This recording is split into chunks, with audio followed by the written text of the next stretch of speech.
County Home with Greg Stevens presiding is now in session. Will everybody have a seat? Ms. Wilson, if you would turn us on the record, please. Ms. Howard, Mr. Fagan, if your client would bring up to the podium, please.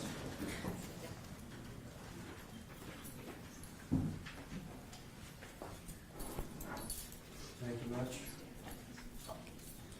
Well, Ms. Hiley, would you put our case on the record, please? State of Ohio versus Lindsay Partin, case number CR 18030462. Defendant is present in the courtroom along with her attorneys, Melinda Cook Howard and Chris Hagan. We are set today for sentencing. Thank you. Good morning, everybody. As a matter of housekeeping, before we proceed, I do want to address an issue that was discussed briefly in chambers. Because of the nature of the indictment, we have 6 indictments, or 6 counts of the indictments for which there were guilty verdicts. Counts 1 and 2, both felony of the 3rd-degree child endangering charges, upon which Ms. Partin was found guilty, covering events from March 6th to March 7th, 2018, covering the same sequence and series of events. And in counts 3 through 6, 1 felony 3 child endangering, 1 felony 1 involuntary manslaughter resulting from the previous child endangering, a felony 2 child endangering in count 5, and then an unclassified felony murder in count 6, all once again revolving around the same events that took place on March 8, separate and distinct from the events of counts 1 and 2, but the same event for the purpose of those 4 counts. So the court discussed with the parties the issue of the emerging of allied offenses, and I want to make sure I get it journalized on the record. The state, I think, is in agreement. I think the defense is in agreement. The court's position is that counts 1 and 2 would be subject to merger as allied offenses. Counts 3 through 6 would likewise be subject to merger as allied offenses. Ms. Hiley, is that accurate? That's it. That is the state's position, Your Honor. And Mr. Pagan, Ms. Howard? That is our position. All right. So that being the case, what that means legally is that even though she has been convicted by a jury of all 6 counts, ultimately this court can only find guilty, enter a guilty finding as to one of either count 1 or count 2, and only one of the counts contained in counts 3 through 6, and then sentence accordingly. And Ms. Hiley, as the state does have the prerogative in terms of electing which counts to proceed on, as to counts 1 and 2, which count would the state wish to proceed on? Well, Your Honor, I just want to briefly address the statement you just made. It's the state's position that the guilty finding can be made on all counts, but the ultimate conviction and sentence cannot occur on all counts. Well, the guilty findings have been rendered by the jury. Ultimately, yes, the conviction will only be for the sentence. And so if that was poorly stated, I apologize, but that's correct, yes. Thank you. So as to counts 1 and 2, the state would elect to proceed to sentencing on count 1. And as to counts 3 through 6, the state would elect to proceed to sentencing on count 6, the murder charge. All right, very good. So the practical ramification is that today we are here for sentencing then on count 1, felony 3 child endangering, violation of Revised Code Section 2919.22, subsection B2, and sentencing on count 6, unclassified felony murder, violation of Revised Code Section 2903.02, subsection B. So, defense counsel, is there any legal reason why we cannot proceed accordingly today? No, Your Honor. All right, very good. I don't know who wishes to speak, or if both the attorneys wish to speak, but defense, you may go ahead and present any statements that you would like the court to consider for sentencing. We have 2 persons, family members and friends that would like to speak on Ms. Partin's behalf. Would you like to hear those now? Yes. Yes. Karen, is that Karen or Andrea, either one? Ma'am, we'll have you come up over here by the podium, the witness stand. There's a microphone there. And if you would, just please tell me your name and what your relationship to the defendant would be. My name is Karen Partin Wells, and I'm Lindsay's cousin. Our dads are brothers. All right, what would you like to say today? I believe that Lindsay Partin is innocent. I've known her my entire life. She's the caretaker. She mothers everyone around her. She's taking care of me. She remembers my birthday. She's the only person that sends Mother's Day cards and gifts for my son on St. Patrick's Day. Our kids are the same ages. We both have 3.5-year-olds and same age as Hannah, 4.5. And Lindsay cared for Hannah. She loved her. And Lindsay loves her own children, just with everything she has. She never spent an hour apart from her children. I never spent an hour apart from mine. We both sleep in the same beds as our children. We've had weekends together. I've never seen her yell at her kids, act out against a child at all. I do not believe Lindsay could have hurt anyone.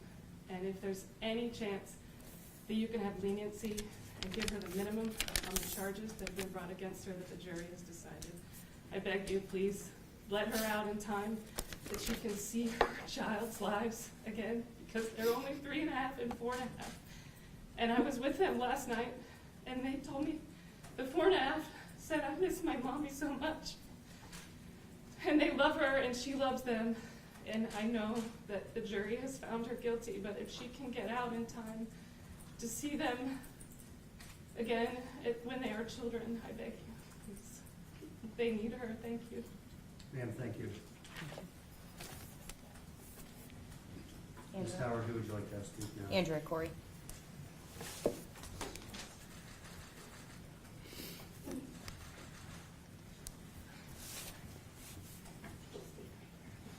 Good morning, ma'am. Again, if you would please state your name and then just tell me what your relationship with the defendant is.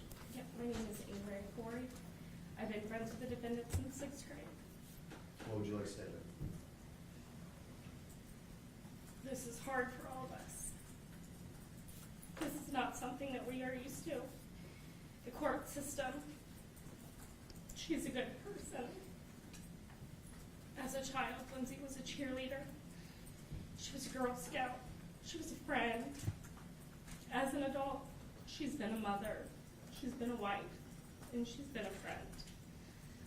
Lindsay stood next to me as I got married, and I stood next to her. Over this last year, it's been a lot of time with Lindsay. I've spent several days and I've spent several hours with her. Not once have I asked her if she did this. I didn't need to. She's not capable of this. Sitting through this trial and listening to everything, I still don't need to ask Lindsay if she did this. She's not capable. The evidence did not prove that she did this. Ma'am, hold on just a second. Whoever has a cell phone better be turned off. All cell phones better be turned off, or next time it's coming up here, and there's gonna be a contempt finding. I apologize, I think it's mine. You don't, somebody doesn't mind. You interrupted yourself. I'm sorry. I have a meeting at work right now. Go ahead. Over this last year, I have sat with Lindsay through every step of this and been in this courtroom with her for every step of this. Over this last year, I have seen you and observed you also, and I have seen you show compassion. I ask that you show that same compassion to Lindsay. Lindsay is innocent, and we will appeal. Judge, I ask you to think of Vivian and Savannah and TJ. They need their mother at home. TJ needs his wife at home. We need her with us. Please do not throw Lindsay's life away. She is valuable. She is worth something. Do not ruin these little girls' lives. I ask for leniency. She has a clean record, and once we appeal, she will again. I ask you to do everything that you can to give her the minimum. Lindsay, we love you, and we will continue to fight for you. Thank you for your time, Judge. All right, thank you. Does anybody else wish to speak on? No, I'll speak on behalf of our client. She does waive her right to allocution also, Your Honor. Lindsay Partin is 37 years old, Your Honor. She's a lifelong resident of Butler County. She has 0 criminal history. She's never been in a courtroom but for coming here and these proceedings.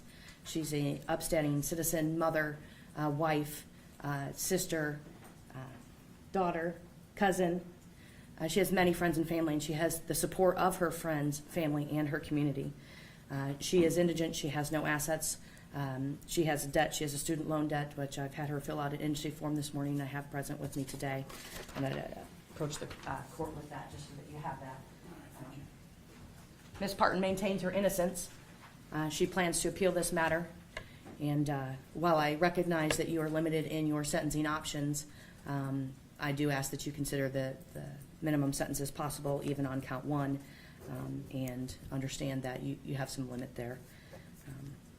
She has been a fantastic client. She's been responsive as a client. There has never been a time that she has not called me back, showed up at my office when I needed her to, and answered the questions. And in terms of this matter, I recognize that the appellate court will have to deal with it, but she does maintain that innocence, Your Honor.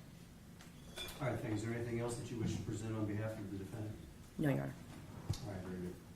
Ms. Hyland, before I turn to the state, I will let you know that I did receive a letter from Hannah's father that I have read. I think that's all that I have received in advance. So is there, what would the state like to present at this time in terms of sentencing? Your Honor, there are 3 people that would like to speak on behalf of Hannah. Her father, Jason, her uncle, Jeremy, and her mother, Adrian. Yeah, who would you like to have first? We'll start with Adrian.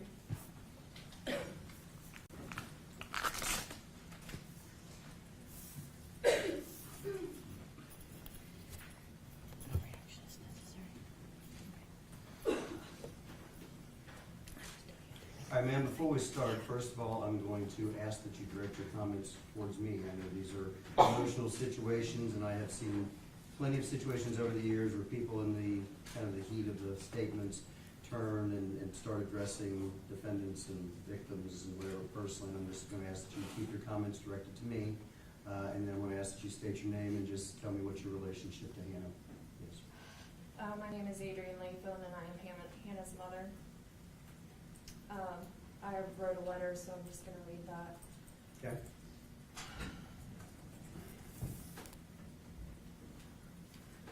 My brave daughter, smart daughter, loving daughter, caring daughter, adventurous daughter, beautiful daughter, strong daughter, charismatic daughter, gone.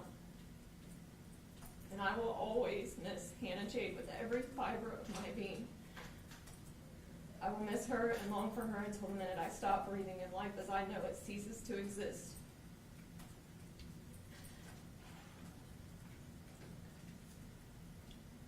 The night that Hannah Jade died, parts of many other people died as well. Her father, her sisters, her papaw, and I, just to name only a few. In one night, we lost a lifetime of hope, our futures, and parts of our past. I have trouble concentrating. I don't feel right anymore. I have not and never will smile or laugh the same since this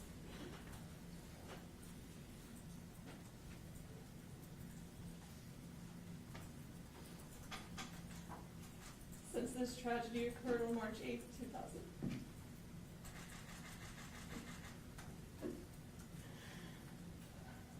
That's a long time to not feel the same in your own skin, and unfortunately I have to accept the fact that this is only the beginning of the rest of my long and forever changed life. Although memories of Hanny are abundant and wonderful, they are just that. They're memories that were created in the past, and they will forever remain there in the past. I cannot describe the pain that comes along with watching your child suffer, burying your child, and also knowing and having to accept that you will never create another precious moment with your child. Gone. Gone forever. Just like that. Gone. Our precious Hannah was robbed of an entire lifetime. Her family was robbed of an entire lifetime with her. No more birthday parties for Hannah. She will forever be free.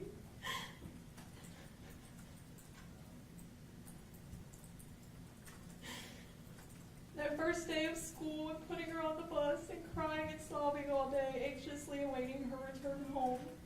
No graduations and watching her end one chapter of her life and go on to the next to accomplish and fulfill her destiny. Her father does not get to walk her down the aisle as I look on so proud and elated for my baby girl. No children of her own to raise. so therefore no grandchildren for her father and I. Hannah was taken from us before she even had the chance to live and experience life. My daughter Hannah, I have no doubt, would have accomplished a lot in her lifetime, and I used to dream of the days where I would experience milestones with her. I no longer dream of those days because they are just that, dreams that will never come to fruition, forever non-existent. And accepting my powerlessness over all of this has been the hardest thing to come to terms with. Hannah deserves nothing less than justice. And I hope that when she and I are reunited in the kingdom of heaven, I can kneel before her, wrap my arms around her, look into those beautiful big brown eyes.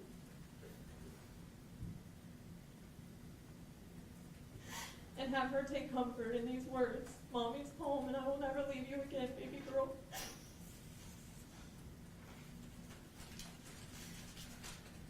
Ma'am, thank you.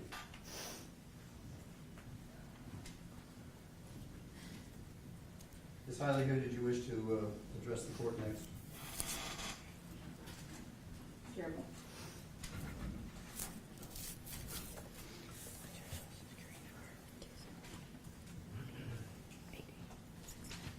Hi, good morning, sir. Again, I'm just going to also ask that you keep your comments limited to addressing me. State your name and your relationship, please.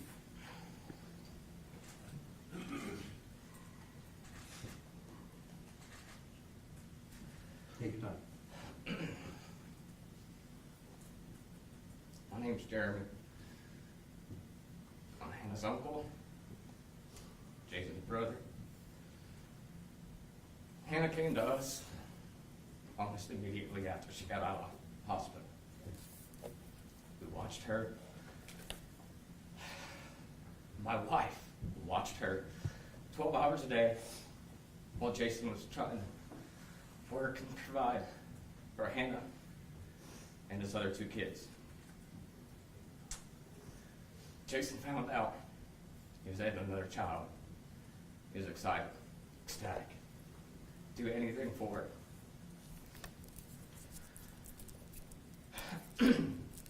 And then he found out the mother was making some poor decisions. Very hard to deal with.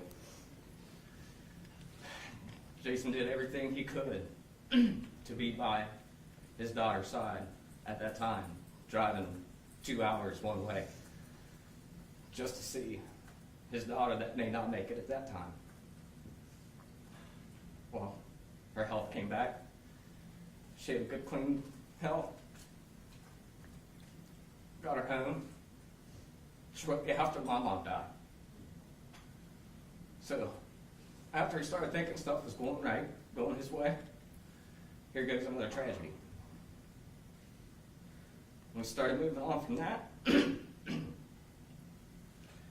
he loses his job. Now he has a 4-month-old child, no job, no house, a car that barely runs, no place to stay. He's homeless. 4-month-old little girl. So she stays with us overnight sometimes. Jason, being my brother, proud, doesn't want to cause any effect on anybody, sleeps in his car while she stays with us. This goes on for a good 2 years. She became more of a daughter to my wife, my 2 stepdaughters, my son and I. She left us because Jason finally found a good job that he liked, getting back on his feet, saying how good his job is, found a good babysitter, has 2 kids of her own, has nothing bad to say about her. Shortly after, she started getting abused. Jason working 12 hours a day, doing everything he can, defending her because he thinks he's doing the best thing he can for his child and trusting Lindsay to watch her. It only took less than a year for her to torture and beat our daughter to death. Even though she's in jail, I hope she gets the maximum. Obviously, we want more than we will ever get. But she will still be able to get to read the letters from her kids. She will still be able to talk on the phone with her kids. And after a while, she'll be able to see her kids. She will be able to touch her kids. She will be able to hug her kids and tell her kids that she loves them.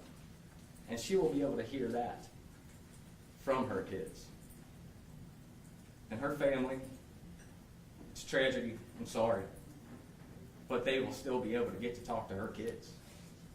And she'll be able to talk to her family.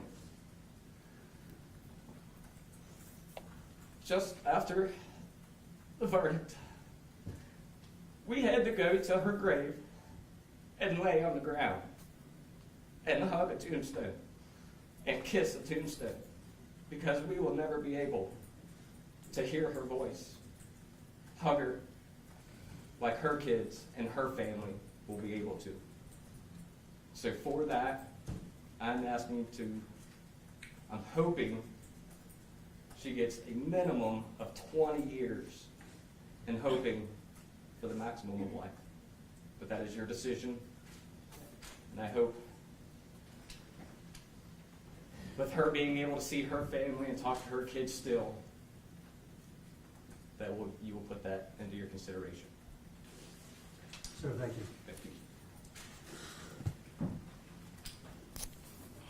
Ms. Hiley? Jason Rush.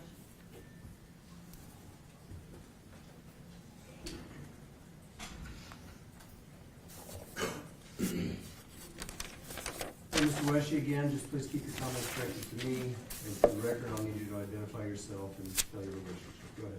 My name's Jason Weshy. I'm Hannah's father. You know, you guys heard some speeches here today. I didn't write a speech. I can't even begin to describe the anger that I feel. Obviously, I'm hoping you give her the maximum punishment you can give her. I hope she never gets out of jail for what you did to my daughter. It's unthinkable. I don't even know I don't even know how to begin to describe it. I hope and pray every single day that you get the same treatment in jail that you showed my daughter. That's what I hope for. I hope you sentence her to the max. That's about all I got. I really have nothing else to say. All right, sir, thank you, I understand. Ms. Hiley, what else would the state like to present? Nothing else on behalf of the state, thank you. All right, very good.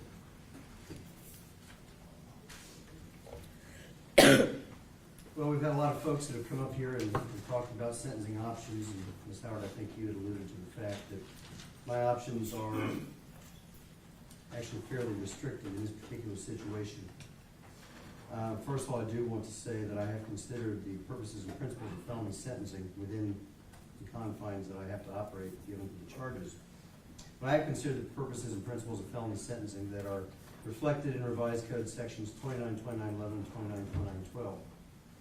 I have also considered, even though I didn't have a pre-sentence investigation prepared, the information that I have received throughout the entirety of this case has been uncontroverted. I know Ms. Partin does not have any prior criminal history. The state has not brought one to the court's attention.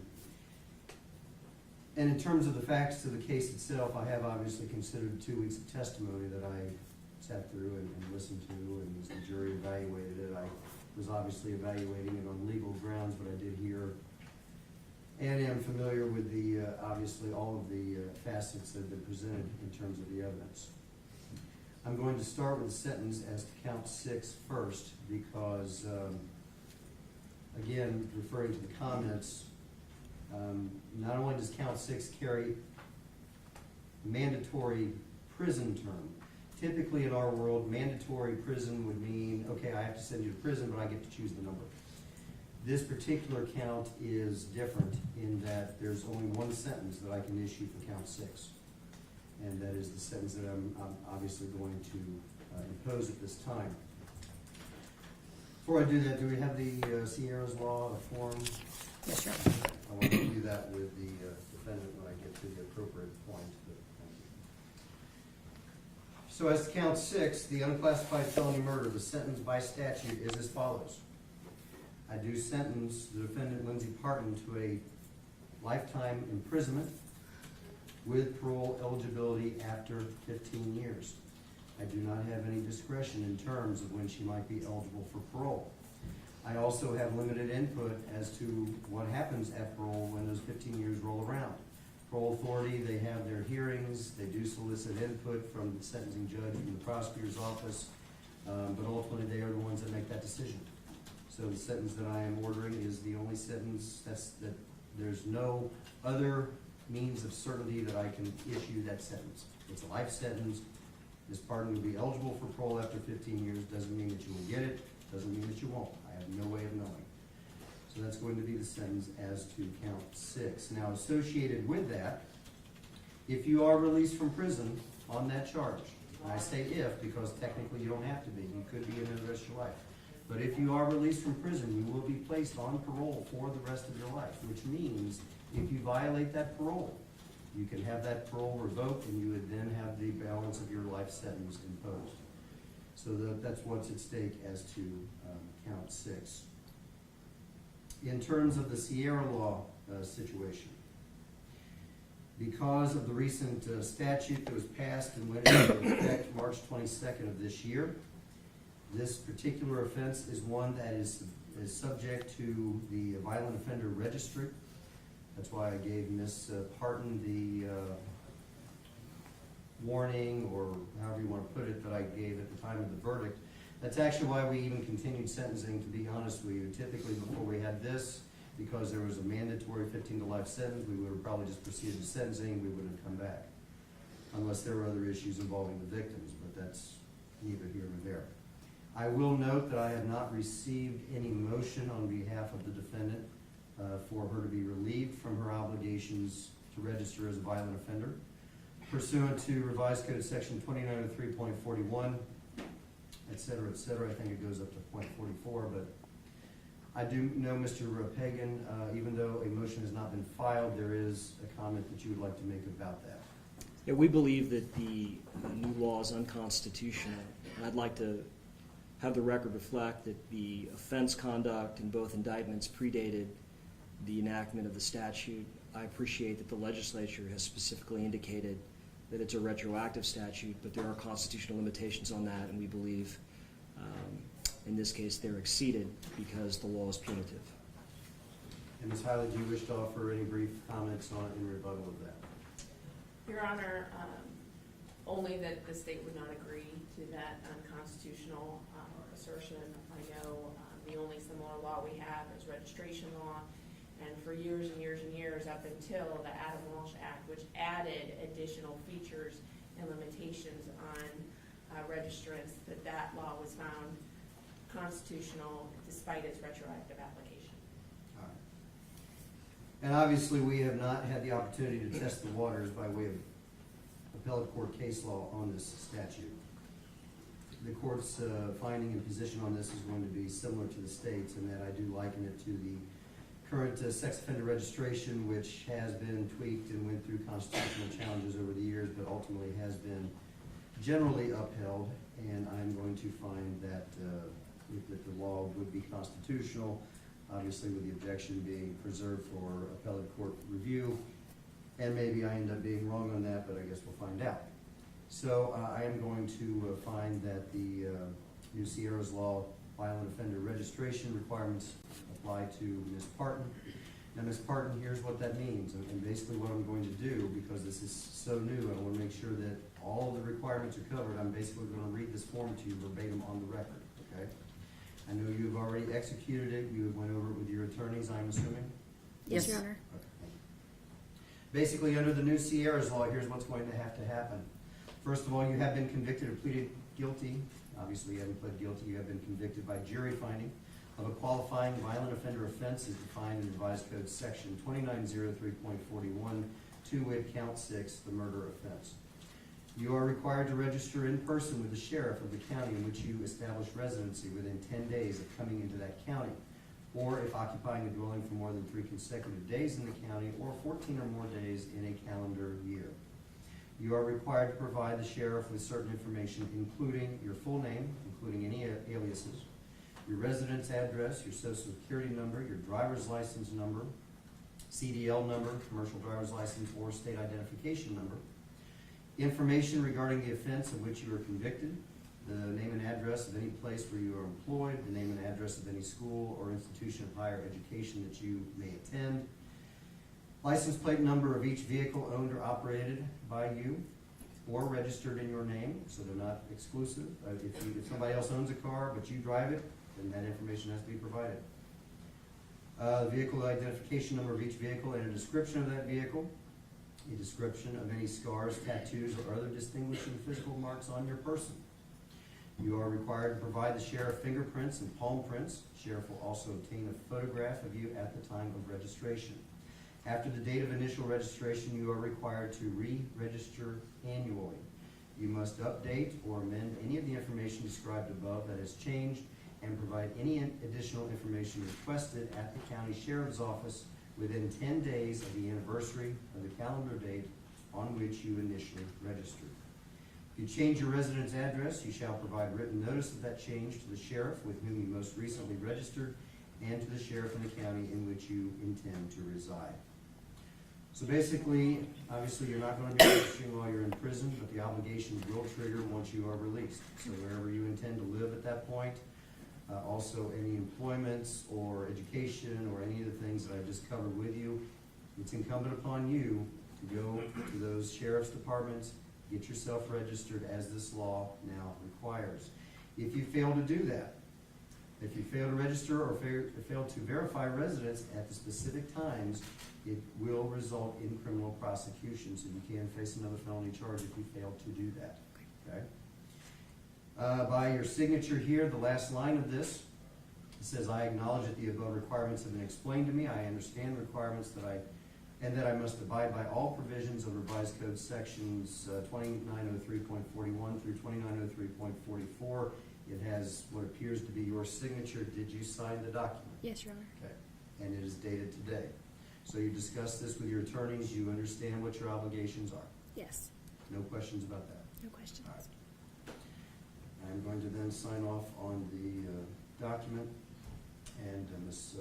Wilson will distribute the appropriate copies when we are finished. And Judge, while I have your attention on the issue, I feel inclined to put one further argument on the record with respect to this law, and that is, as I understand the law, it reaches one of the offenses here, but not two.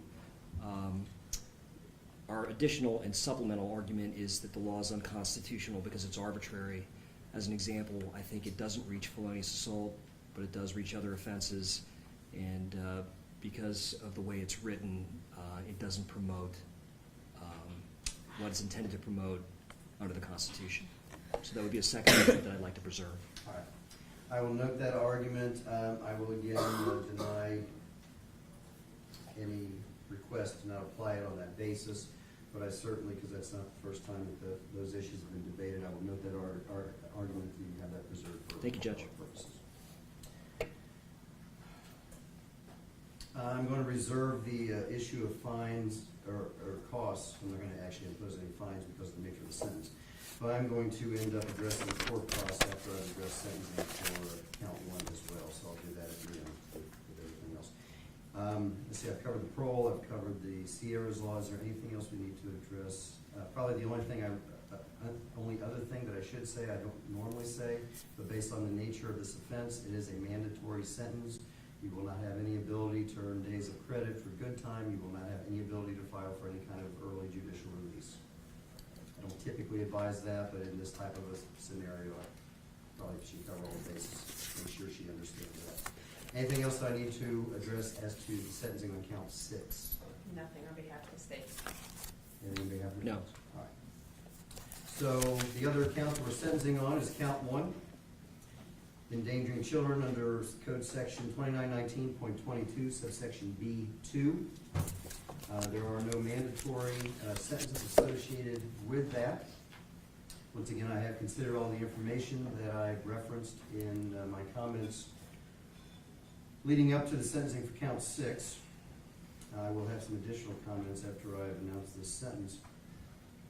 Count 1 is a felony of the 3rd degree, which means ultimately I can only sentence Ms. Partin to a maximum of 36 months in the Ohio Department of Rehabilitation and Correction.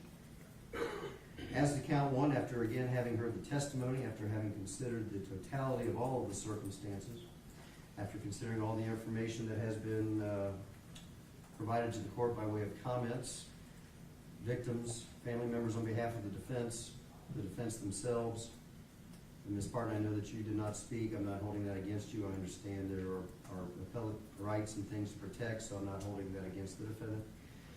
But in light of all of the things that I have considered, as well again as the purposes and principles of felony sentencing 29, 29, 11, 29, 29, 12, on count 1, I am going to impose 36 months in the Ohio Department of Rehabilitation and Correction. I am going to find that that sentence is to run consecutive to count 6. And I know I have to make certain statutory findings. I will protect the record again for appellate purposes by making the following findings. I'm going to make the finding that, first of all, consecutive sentences are necessary to protect the public from future crime or to punish the offender. Probably more to the point, to actually punish the offender. I don't know that it's a general safety concern based on the very specific nature of the convictions, but I do find that it is certainly necessary to punish the offender. I'm going to find that consecutive sentences are not disproportionate to the seriousness of the offender's conduct. And I'm going to make the following additional finding, because the statute does give one of 3 other additional findings that I have to make. I'm going to preface this by once again pointing out the fact scenario that we are dealing with. Count 1 again was for events that took place March 6th through March 7 of 2018. It is separate and distinct from the events of March 8, which is the subject of the conviction of count 6. Therefore, I do have a scenario where a jury has convicted Ms. Partin on more than one event that basically takes place in one sequential series of events. I do find, pursuant to the statute, that the harm is so great that a single term would not adequately reflect its seriousness. In other words, I believe that if I were to give a concurrent sentence as to count 1, because count 1 does involve a 3-year-old child, does involve a conviction, a jury has found that she did torture or cruelly abuse a child under the age of 18, again, 3-year-old child. I do feel that to run that concurrent would not adequately reflect the seriousness of the convictions that have been rendered by the jury. So that is going to be the additional finding that will need to be placed in the entry as well. Now, Ms. Partin, this is going to work a little different, and I know this might be a little confusing. If you need to ask your attorneys questions or more questions, that's fine. I stated on count 6 that if you are released on that count, you would be placed on parole. I mean, that would happen. That's mandatory. It has to happen.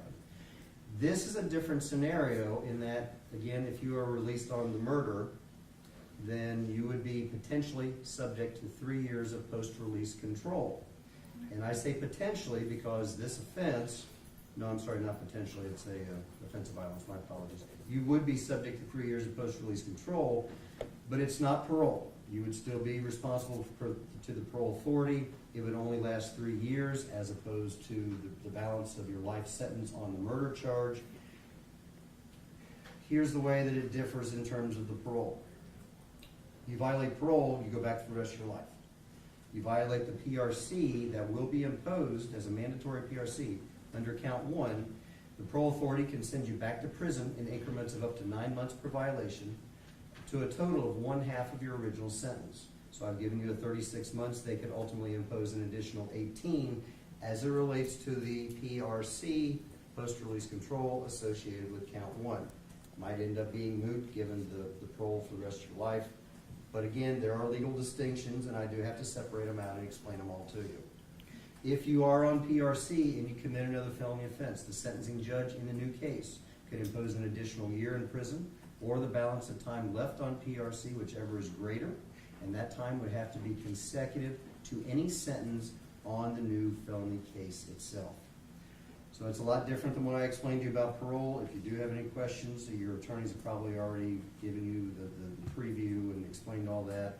They knew what was coming. They've been doing an excellent job communicating, explaining things. But if you do have any questions, I'm more than happy to try to explain that to you at this point. Any questions? No, Your Honor. Okay, very good. In terms of the issues of any fines or costs, like I said, because of the extensive and uncertain nature of the sentence itself, I'm not going to impose fines on the matter. I will, however, impose court costs, and I do have to warn you that when I say I'm imposing court costs, that does include the cost of seating a jury for the trial in the case. Case law says I have to inform you specifically of that, so that's why I'm doing it. Maybe you're standing there wondering, what's the difference, what does it matter? Well, that's why I have to advise you of that. So the court costs would include all of the costs associated with the prosecution of the case.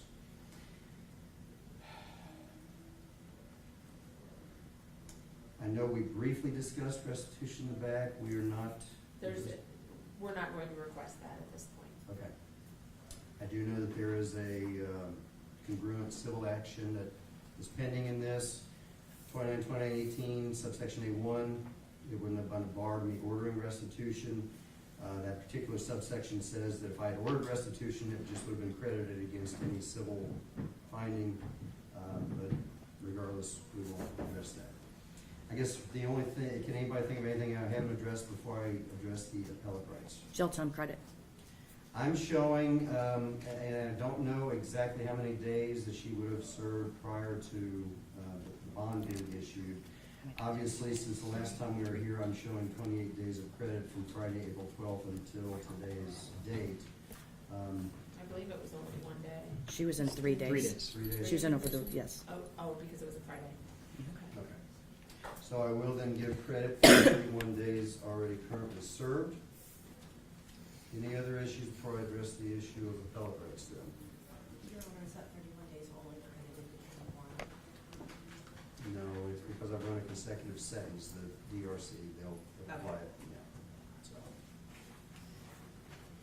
In terms of your appellate rights, Ms. Partin, you have been convicted by a jury after a trial. You have, first of all, the right to appeal the convictions resulting from the trial. You also have the right to appeal the sentence that I have just issued. I'm being very careful to explain to you that you have the right to appeal both of those parts of this case. Especially since I have given you a consecutive sentence on this matter, you really, not much to appeal on the murder sentence part of this, but since I've given you a consecutive sentence, I do need to stress your appellate rights as to the sentencing. As to both of those, there will be a judgment entry placed on probably within the next day or two. When that is filed with the clerk's office, your clock is going to start running. From that point, you will have 30 days to file a notice of appeal. If you are indigent, that notice of appeal will be filed on your behalf. You will be entitled to court-appointed counsel. You would be entitled to any documents, record, transcript that you would need to perfect the appeal, and any of the court costs involved in pursuing the appeal would be waived. Is there anything that I've left out in terms of the appellate rights? Judge, we're assuming responsibility to file the notice of appeal, so All right, we'll very let you know. appreciate it. Thank you. I do note that an affidavit of indigency has been provided to the court. And we will provide this to our administration office once the notice of appeal is filed. I'm assuming defense would like that considered then for the appointment of appellate counsel. At this point, I think we're going to do the appeal, but if that's not the case, I'll notify the administration. Okay. So I'll hold off on this then until I hear different from you guys. She would remain indigent. The family may retain us for appellate purposes. So she would need the indigency form. Family would be retaining you. It would Correct. not be a retention from her own personal assets. or Correct. She funds. has none. Yes. Okay. All right, that being the case, Ms. Partin, if you raise your right hand for me as much as you can. You swear to affirm the information you have provided is in fact true and accurate to the best of your knowledge. Yes, Your Honor. All right.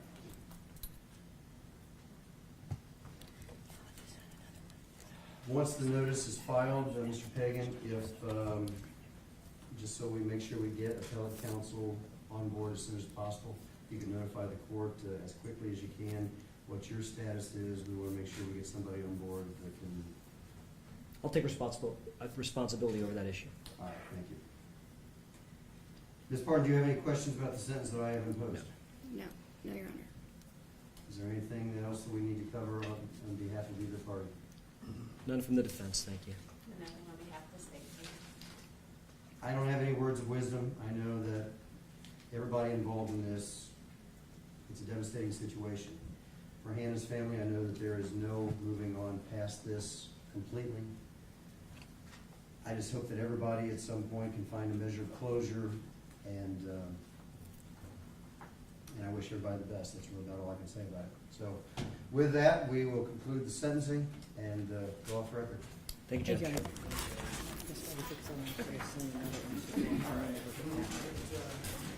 Down at the bottom, it tells who gets what, or Christie takes the, sometimes they take the second, or the second one. So I asked Christie if she wants it or whatever.